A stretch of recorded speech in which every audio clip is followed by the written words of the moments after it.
आज हम लोग सिंधु घाटी सभ्यता के बारे में पढ़ेंगे। सिंधु घाटी सभ्यता के बारे में पढ़ने से पहले हम लोग विश्व की कुछ प्राचीनतम सभ्यताओं के बारे में देख लेते हैं। ये जो विश्व की जितने भी प्राचीनतम सभ्यताओं का विकास हुआ वह किसी न किसी नदी घाटी में हुआ। क्यों हुआ, आइए देखते हैं। तो एक सभ्यता है मेसोपोटामिया।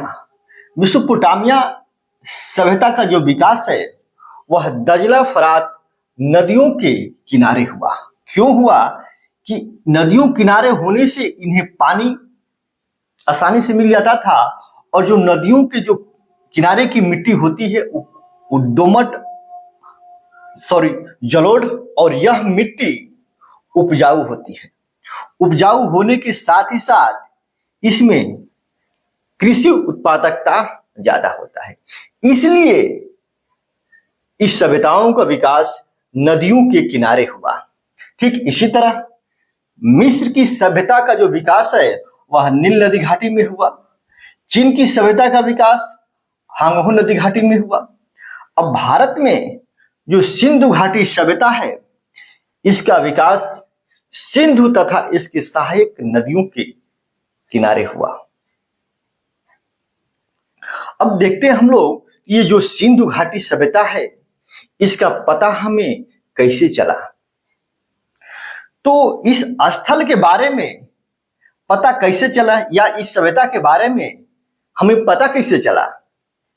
तो 1826 में एक अंग्रेज अधिकारी जिनका नाम है चार्ल्स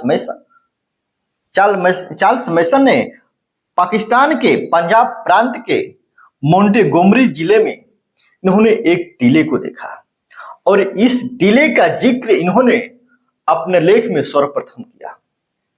इस लेख को अलेक्जेंडर कनिंघम ने पढ़ा। जब पढ़ा तो इन्होंने 1853 में इस टीले का इन्होंने सर्वेक्षण किया। इसके बाद 1856 में कराची लाहौर रेलवे लाइन बिछाई जा रही थी। इस रेलवे लाइन के दो इंजीनियर थे, जॉन ब्रटन और विलियम ब्रटन। ये इंजीनियर है और ये जो रेलवे लाइन बिछाई जा रही थी इसी रेलवे लाइन पे कंकड़ पत्थर इसमें डालना होता है। तो इन लोगों ने अपने मजदूरों से कहा कि यहां से कंकड़ पत्थर जो ला करके इसमें आप डाल दीजिए आप लोग। जब मजदूर यहाँ टीले पर गए कंकड़ पत्थर लाने के लिए तो इन्होंने देखा यहाँ पर कि यहाँ पे कुछ मकान बना हुआ है, कुछ यहाँ पे कुआं है, जो ईंटों का साइज है वो कुछ अलग है। तब इन्होंने इस टीले के बारे में अपने अधिकारियों को बताया। तब इन लोगों ने क्या किया कि अपने मजदूरों को कहा कि काम को रोक दो, यहां से ईंट पत्थर को मत लाना। तब 1856 में इस स्थल अर्थात हड़प्पा स्थल का मानचित्र पहली बार अलेक्जेंडर कनिंघम ने बनाया। 1861 में भारतीय पुरातत्व विभाग की स्थापना अलेक्जेंडर कनिंघम ने की। इसलिए इन्हें भारतीय पुरातत्व विभाग का जनक या इन्हें पिता भी कहा जाता है। परंतु इन्हें विशेष सफलता नहीं मिली इस स्थल के बारे में। तो 1921 में जॉन मार्शल जब भारतीय पुरातत्व विभाग के महानिदेशक बने तो इन्हीं के निर्देशन में दो भारतीय दयाराम साहनी, राखाल दास बनर्जी। दयाराम साहनी ने हड़प्पा स्थल की उत्खनन करवाया और राखाल दास बनर्जी ने मोहनजोदड़ो का 1922 में उत्खनन करवाया। तब हमें यह पता चला कि हमारी जो सभ्यता है वह वैदिक सभ्यता से भी पुरानी है। पहले ये धारणा होती थी कि जो हमारी सबसे प्राचीन जो सभ्यता है वह वैदिक सभ्यता है, लेकिन इस उत्खनन से यह सिद्ध हुआ कि नहीं, हमारी वैदिक सभ्यता ही नहीं, इससे भी पुरानी हमारी एक और सभ्यता है। आइए आगे देखते हैं। आइए तो हम लोग नामकरण के बारे में देखते हैं। कुछ लोगों ने इसे कांस्ययुगीन सभ्यता कहा, किसी ने नगरीय सभ्यता कहा, किसी ने सिंधु घाटी सभ्यता कहा, किसी ने हड़प्पा सभ्यता कहा। तो आइए देखते हैं एक एक करके। कांस्ययुगीन सभ्यता कुछ विचारकों का या कुछ विद्वानों का मत यह है कि इस सभ्यता के लोग पहली बार कांस्य का प्रयोग शुरू किया, इसलिए इस सभ्यता को कांस्ययुगीन सभ्यता कहा जाना चाहिए। नगरीय सभ्यता क्यों? क्योंकि यह पहली नगरीय है, या इस तरह का है तो नगर का विकास सबसे पहली बार इसी सभ्यता में देखा गया है या इस सभ्यता में हुआ है, इसलिए इसे नगरीय सभ्यता कहा जाना उपयुक्त होगा। जॉन मार्शल ने 1932 में इस सभ्यता का नाम सिंधु सभ्यता रखा। सिंधु घाटी सभ्यता, रफीक मुगल साहब ने कहा कि इस सभ्यता का विकास सिंधु तथा इसके सहायक नदियों के तट पे हुआ है, इसलिए इसका नाम होना चाहिए सिंधु घाटी सभ्यता। एक और नाम आता है, कुछ लोग कहते हैं कि जो सरस्वती नदी है, सरस्वती नदी के तट पे इस सभ्यता का विकास हुआ, इसलिए इसे सरस्वती नदी घाटी सभ्यता कहा जाना चाहिए। गंगा नदी के सहारे इस सभ्यता का विकास हुआ। तो भिन्न भिन्न मत आते हैं, तब बात यह होती है कि इसका एक उपयुक्त नाम क्या हो। इस सभ्यता का उपयुक्त नाम क्या हो? तब क्या हुआ कि कहा गया कि इस सभ्यता का खोजा गया जो पहला स्थल है, उसी स्थल के नाम पर इस सभ्यता का नाम रखा गया। तो इस सभ्यता का खोजा गया पहला स्थल क्या है? हड़प्पा। तो इस सभ्यता का नाम हड़प्पा सभ्यता रखा गया। आइए देखते हैं हम लोग कालक्रम के बारे में। तो ये कार्बन डेटिंग जो विधि है, इससे क्या होता है कि 50,000 वर्ष तक के पुराने जीवाश्मों की आयु ज्ञात की जाती है। जॉन मार्शल साहब ने कहा कि जो सिंधु घाटी सभ्यता है, इसका जो विकास है 3250 ईसा पूर्व से लेकर 2750 ईसा पूर्व तक काल था इसका। इसका मतलब यह है, इन्होंने माना कि सिंधु सभ्यता का जो काल था 3250 से 2750 बीसी। मार्टिन व्हीलर ने 2500 बीसी से 1500 बीसी माना।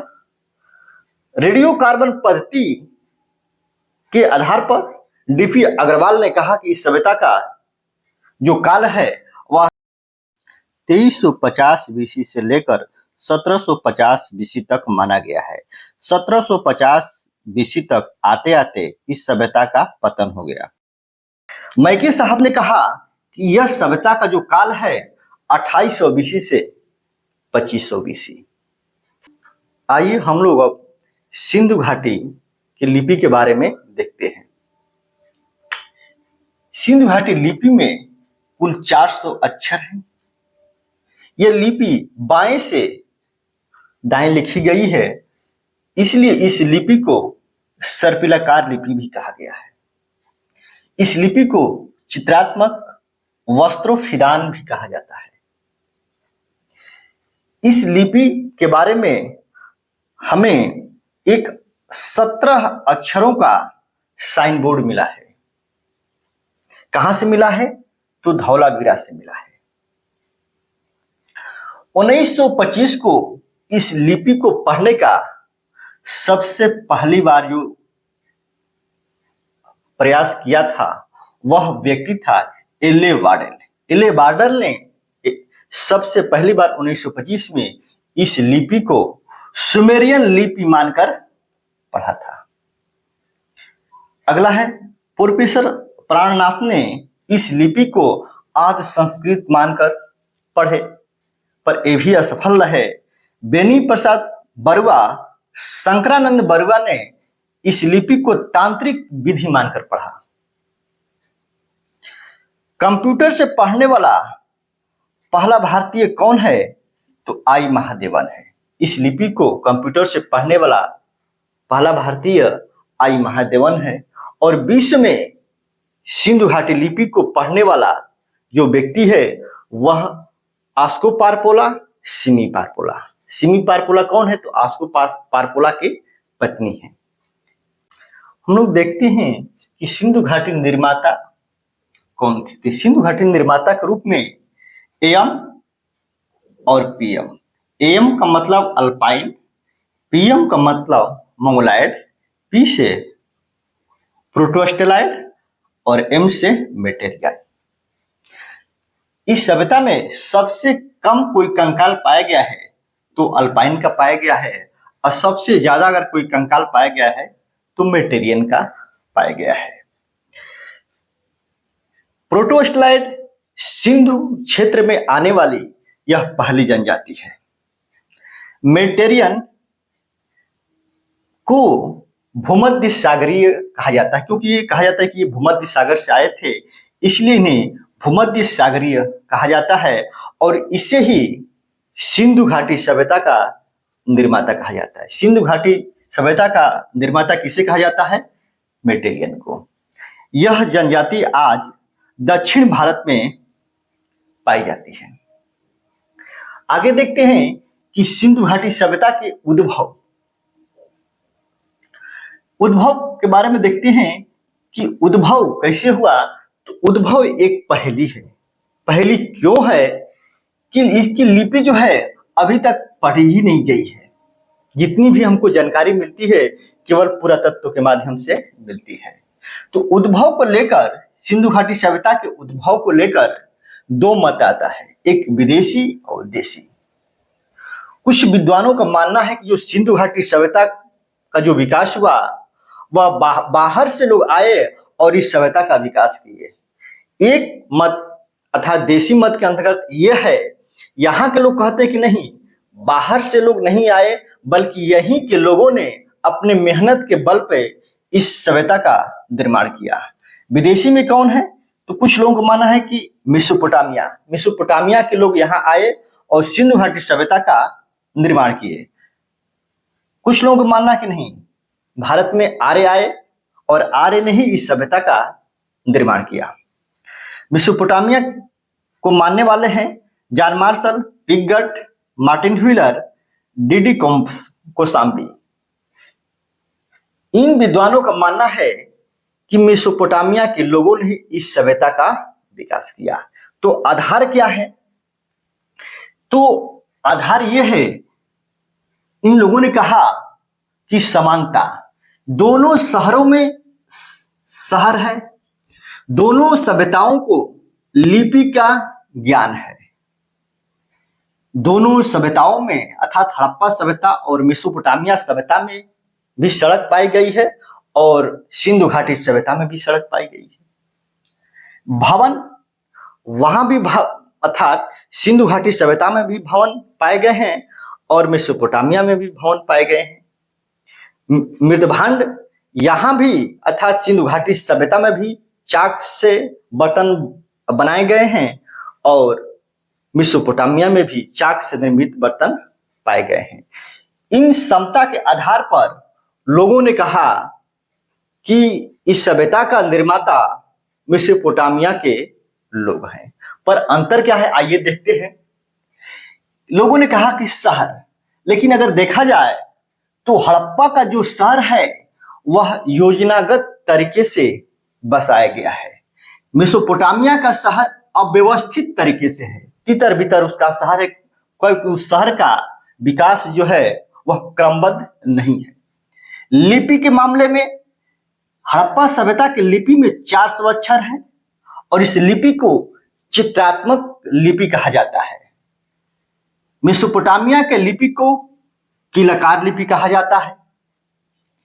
सड़क के मामले में हड़प्पा सभ्यता का जो सड़क है समकोण पर काटती हुई सड़कें बनाई गई है, जबकि मेसोपोटामिया की जो सड़कें है वह तितर बितर है। भवन, हड़प्पा सभ्यता के अधिकतर भवन पक्के ईंटों के बने हैं और मेसोपोटामिया के अधिकतर भवन कच्चे ईंटों के बने हैं। मृदभांड के रूप में देखें तो हड़प्पा सभ्यता का जो मृदभांड है वह लाल, गुलाबी और इस पे चित्र है। सूर्य का चित्र है, पेड़ पौधों का चित्र है और ये पेंदी नुमा है। मेसोपोटामिया का मृतभांड काला है और इसमें पेंदी नहीं है। इन सबको अगर देखा जाए तो कहीं भी समानता, शहर में समानता नहीं है, लिपि में समानता नहीं है, सड़क में समानता नहीं है, भवन में समानता नहीं है और मृतभांड में समानता नहीं है। तो इस आधार पर विद्वानों ने कहा कि नहीं, सिंधु घाटी सभ्यता के निर्माता मेसोपोटामिया के लोग नहीं हो सकते। अगला मत आता है कि आर्य, कि नहीं, इस सभ्यता के जो निर्माता वो आर्य थे। आधार क्या था? धार्मिक दृष्टि से इन लोगों ने कहा कि धर्म मेसोपोटामिया और सिंधु घाटी धार्मिक रूप से सिंधु घाटी के लोग भी धर्म को मानते थे और आर्य भी धर्म को मानते थे। दोनों सभ्यताओं में पशुओं की जानकारी थी, अर्थव्यवस्था वहां भी कृषि होता था, कृषि वहां भी होता था। लेकिन अगर देखा जाए तो धार्मिक रूप से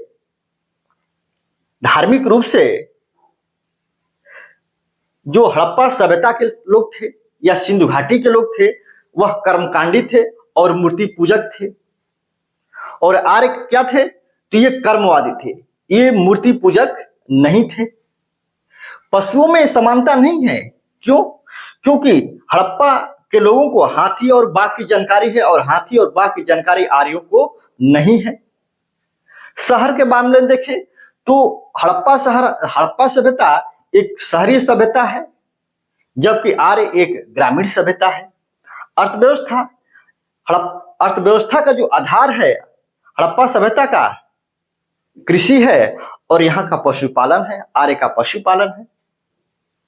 लोहा, इन्हें हड़प्पा सभ्यता को लोहे की जानकारी नहीं थी जबकि आर्यों को लोहे की जानकारी थी।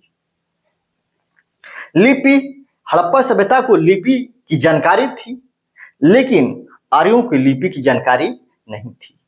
इस आधार पे, इतनी असमानता के आधार पे विद्वानों ने कहा कि नहीं, आर्य इस सभ्यता के निर्माता नहीं हो सकते, बल्कि यहीं के लोगों ने अपने पौरुष, अपने मेहनत के बल पे इस सभ्यता का निर्माण किया। अब हम लोग देखते हैं देशी उत्पत्ति के अंतर्गत, इसके अंतर्गत मानने वाले Amalananda Ghosh, Fairservis, L Basham और रोमिला थापर, इन लोगों का मानना है कि यहीं के लोगों ने इस सभ्यता का निर्माण किया। तो आगे देखते हैं क्या है ये। तो अमलानंद घोष ने एक सोथी स्थल है, कहाँ है? राजस्थान में है।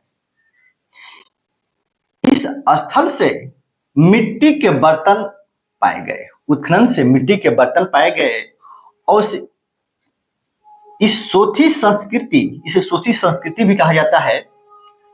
और इस सोथी स्थल से जो मृतभांड पाए गए, सोथी स्थल से जो मृतभांड पाए गए, ठीक ऐसा ही मृतभांड सुतकोतदा से पाया गया। इसका मतलब यह हुआ कि सोथी के लोगों ने सुतकोतदा के लोगों को मृतभांड बनाना सिखाया होगा। तो सोथी क्या हो गया? पूर्वज हो गया। ठीक इसी तरह सुतकोतदा में जो मृतभांड पाया गया वह मृतभांड लोथल के समान है, अर्थात जो हड़प्पा सभ्यता में जो मृतभांड पाया गया उस मृतभांड के समान है। तो इसका मतलब यह हुआ कि ये इसके परिप्रेक्ष्य में ये क्या हुए? सुतकोतदा के लोग पूर्वज हुए, अर्थात सुतकोतदा के लोगों ने लोथल के लोगों को बर्तन बनाना सिखाया। तो ये क्या है? समानता है। दूसरा स्थल आता है, ये पाकिस्तान में पड़ता है, जाव और मेहरगढ़। मेहरगढ़ में प्रारंभ में यहाँ पर जो नारी की मूर्तियां बनाई जाती थी वह निम्न स्तर की थी, लेकिन इसी स्थल की खुदाई से कालांतर में सुंदर मूर्तियां पाई गई। ठीक ऐसी ही मूर्तियां, सुंदर मूर्तियां जो इस तरह की है, सिंधु घाटी इंडस वैली सिविलाइजेशन अर्थात सिंधु घाटी सभ्यता से ही पाई गई है। अगला स्थल है कोयटा से आटा पीसने की चक्की पाई गई है। तो सिंधु घाटी सभ्यता का स्थल लोथल है, यहां से भी आटा पीसने की चक्की पाई गई है। कुली एक स्थल है, कुली से कुबरदार बैल पाया गया है। तो सिंधु घाटी सभ्यता से भी कुबरदार बैल पाया गया है और कुबरदार बैल सिंधु घाटी सभ्यता का पवित्र पशु था। नाल से मिट्टी के बर्तन पाए गए हैं और मिट्टी के ये बर्तन है, लाल है, गुलाबी है और इस बर्तन पे चित्रांकन है। ठीक ऐसा ही बर्तन सिंधु घाटी सभ्यता से पाया गया है, लाल है, गुलाबी है, चित्रांकन है। इसलिए एल वासम ने कहा कि इस सभ्यता का निर्माता यहीं के लोगों ने अपने मेहनत के बल पर इस सभ्यता का निर्माण किया।